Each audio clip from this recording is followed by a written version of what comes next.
Ligne droite. Le grand réveil. C'est le grand réveil en ce lundi 2 septembre. C'est la rentrée des classes pour vous aussi, Stanislas Rigaud. Bonjour. Bonjour Maud, merci de me recevoir et en effet, bonne rentrée à tous, à toutes les personnes qui retrouvent le chemin du travail et à tous les élèves, les étudiants qui vont retrouver les bancs scolaires. Bonne rentrée à tous. Alors Stanislas Rigaud, vous êtes président et fondateur de Génération Z, membre du bureau exécutif de Reconquête, le parti d'Éric Zemmour. Et je voudrais vous reparler, on vient d'en parler et on en parlera tout au long de cette matinale évidemment, de Camilla, la petite fille de 7 ans, renversée par une moto lors d'un rodéo urbain jeudi dernier.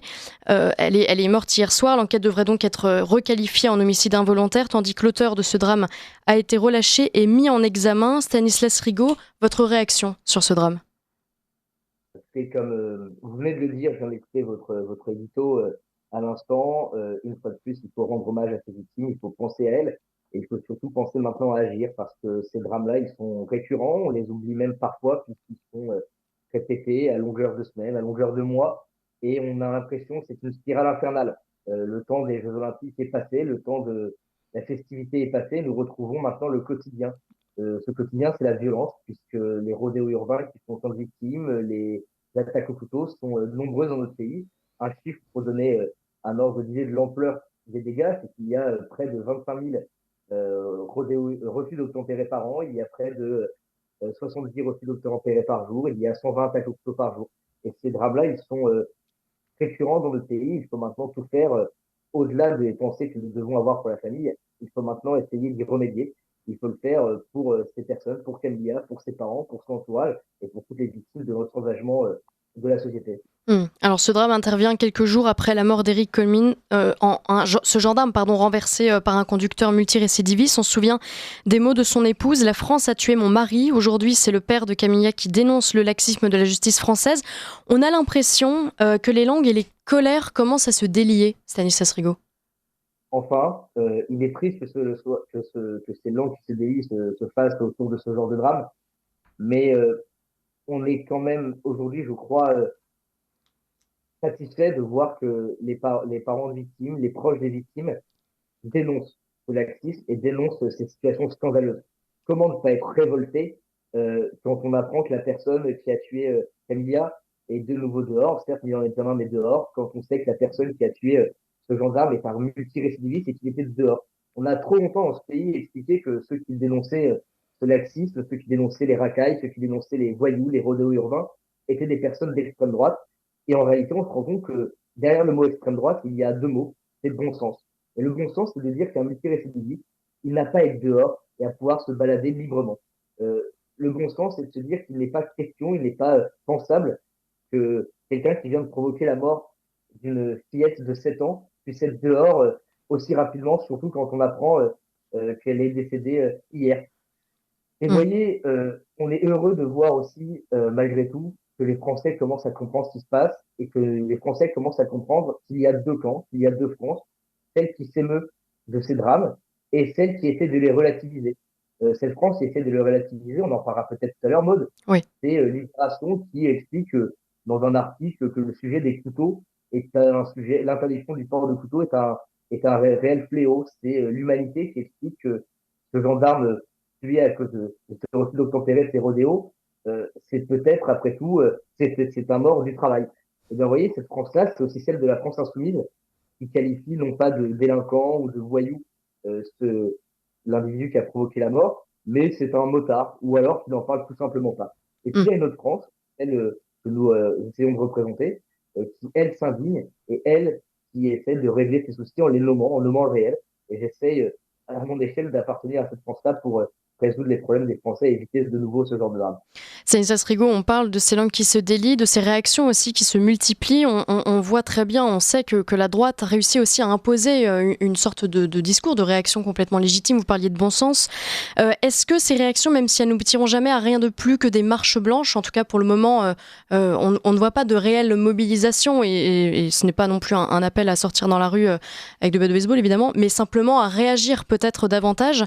Est-ce que ces réactions, ces langues qui se délient finiront par aboutir justement en tout cas, à influer sur les politiques, ou est-ce que il faut s'attacher à ce sondage IFOP qui est sorti hier pour le JDD? 78% jugent que la France a des dirigeants politiques de mauvaise qualité, 72% des Français jugent que la France est en déclin. Est-ce que ça rend fataliste, ou est-ce qu'au contraire, on se dit non mais attendez, il faut qu'on se batte, il y a ces événements, on ne peut pas se taire?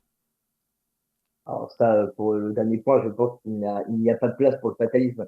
Nous avons le droit d'être inquiets, nous avons le droit et même le devoir de l'être, vu la situation du pays, mais il est hors de question d'être inactif et et d'oublier l'espérance euh, et de laisser de côté l'espérance. Je crois qu'on a le droit d'être pessimiste actif, par exemple, mais il faut se battre. Ça, Hum, c'est une évidence selon moi. Et puis, il y a plusieurs façons de le faire. Ça commence en effet par l'indignation, ça commence par le fait d'en parler, ça commence par le fait d'alerter autour de nous sur ces situations. Et puis, sur les paroles des victimes, enfin, l'herbe est coupée sous le pied de tous ces donneurs de leçons, de tous ces grands moralisateurs. Je prends un exemple très concret lors du drame, l'affreux drame de l'affaire Lola. oui. euh, les médias, les adversaires politiques n'avaient pour seul mot à la bouche, pas de récupération. Mais quand c'est les parents des victimes ou quand c'est les proches des victimes qui eux-mêmes s'indignent et s'insurgent contre les décisions prises par le gouvernement, s'indignent par les politiques menées depuis tant d'années, que peuvent-ils leur répondre? Eh bien, nous, c'est à nous d'accompagner en tant qu'acteurs politiques, acteurs métapolitiques, ces, ces paroles de victimes, c'est en les transformant après en propositions politiques, c'est en les accompagnant de soutien aussi, moral, psychologique, c'est en essayant de travailler pour dénoncer ces fléaux, et puis après pour apporter des solutions concrètes. Je pense il y a des solutions. Nous avons exposé longuement avec le parti Reconquête autour d'Éric Zemmour. D'autres le font, et il est réjouissant de voir que beaucoup commencent à essayer de prendre ces Hum. problèmes à bras le corps. Donc, je ne sais pas s'il faut être optimiste. En tout cas, il faut être habité par deux choses, l'envie d'agir et par une espérance française qui, je crois, ne nous fera pas de mal. Et on a vu que la France était encore un grand pays et je crois que le peuple français est loin d'avoir dit son dernier mot. Une rentrée dramatique donc d'un côté, et puis laborieuse du côté de l'Élysée, de Matignon surtout. Aujourd'hui, la nomination du Premier ministre devrait avoir lieu aujourd'hui, mais finalement ça a été contredit, en tout cas par un article de Mediapart, puisque Emmanuel Macron juge que le 2 septembre est une mauvaise date, c'est la rentrée des classes, c'est pas le moment pour faire une nomination de Premier ministre. Bref, François Hollande, Bernard Cazeneuve, Nicolas Sarkozy et Xavier Bertrand seront reçus aujourd'hui par Emmanuel Macron. Qu'est-ce que ça dit de la situation, tout ça? Ah, ça dit sûrement que le 3 septembre, il y a un tournoi de pétanque à Paimpol, que le 4, du côté de Cahors, il y a un tournoi de fléchettes et que du côté de Paris, le 5 septembre, il y a une guinguette qui est organisée sur les quais. Donc, ce sera sûrement pas la bonne date pour Emmanuel Macron. Je crois que c'est de la foutaise. Je crois que beaucoup ont qualifié Emmanuel Macron de génie. Il a sûrement un côté machiavélique, ça c'est certain. Mm. Mais en réalité, il a vu se retrouver encore à devoir consulter pour savoir qui nommer Premier ministre, ça devient extrêmement inquiétant. Et puis de l'autre côté, il y a quand même du côté d'un certain bord politique, alors qu'on pourrait appeler les centristes, les modérés, en tout cas autoproclamés modérés, un espèce de sketch depuis maintenant plusieurs semaines. Je vois passer, alors certes c'était les vacances, il faut bien s'infliger ça de temps en temps, mais chaque jour, des personnes qui s'indiquent disponibles pour être Premier ministre. Alors on a David Lisnard, Ségolène Royal, Bernard Cazeneuve consulte ses proches, et puis de l'autre côté, on a Xavier Bertrand qui est en campagne pour la énième fois pour une promotion sous les ordres de la République. Donc, vous voyez, moi, je trouve ce spectacle assez affligeant, pour être très franc avec vous. Je considère que, non pas comme le NPR, que Macron doit être destitué, mais qu'en tout cas, le pays est gouverné décidément d'une façon extrêmement étrange Mm. et qu'on voit qu'à la fin des fins, il y a quand même une espèce de petite caste qui va du PS dit modéré aux républicains dit modéré, ou en tout cas ces partis qui s'autoproclament parti de gouvernement, un espèce de cinéma, puisqu'apparemment ils sont tous prêts à gouverner ensemble et que visiblement ils sont tous prêts à travailler main dans la main pour assurer le bon fonctionnement, non pas de l'État, et c'est bien ça le problème, mais de leurs petites boutiques et de leurs intérêts personnels. Donc, je trouve ça affligeant et je vais vous dire honnêtement, de Bernard Cazeneuve à Xavier Bertrand, je ne suis pas sûr qu'il y ait une grande différence. Et en tout cas, la seule certitude que j'ai, c'est que les Français vont vite, mais vraiment très vite, être dégoûtés de ce petit jeu euh, politica qui nous est infligée maintenant depuis le 9 juin dernier. Oui, les Français le disent déjà. Le fait de recevoir les deux anciens présidents de la République, François Hollande et Nicolas Sarkozy, quel signal ça envoie? Est-ce qu'il y a une stratégie? Est-ce que c'est une façon de montrer qu'il se réconcilie, Emmanuel Macron, avec les institutions malgré tout? Écoutez, moi, j'ai pas de mal sur le papier et sur le fond. Il faut toujours essayer d'être honnête avec le fait que le président de la République reçoive ses prédécesseurs. Maintenant, ses prédécesseurs, il a leur numéro de téléphone, il les connaît. S'il voulait réellement avoir sur leur avis, il fallait soit les voir en amont des élections législatives pour les consulter, ou juste après. Hum. En tout cas, les consulter près de 2 mois après, ça devient un peu ridicule. C'est-à-dire quelles seront les prochaines personnes consultées. Après tout, pour le poste de Premier ministre, il y a beaucoup de personnes à consulter. Monsieur Fillon est sûrement quelqu'un de très intéressant et a un avis sur la question. Monsieur Hérault a sûrement son avis également sur la question. Donc si maintenant il doit consulter toutes ces personnes ayant une expérience sur le sujet, on va pas s'en sortir.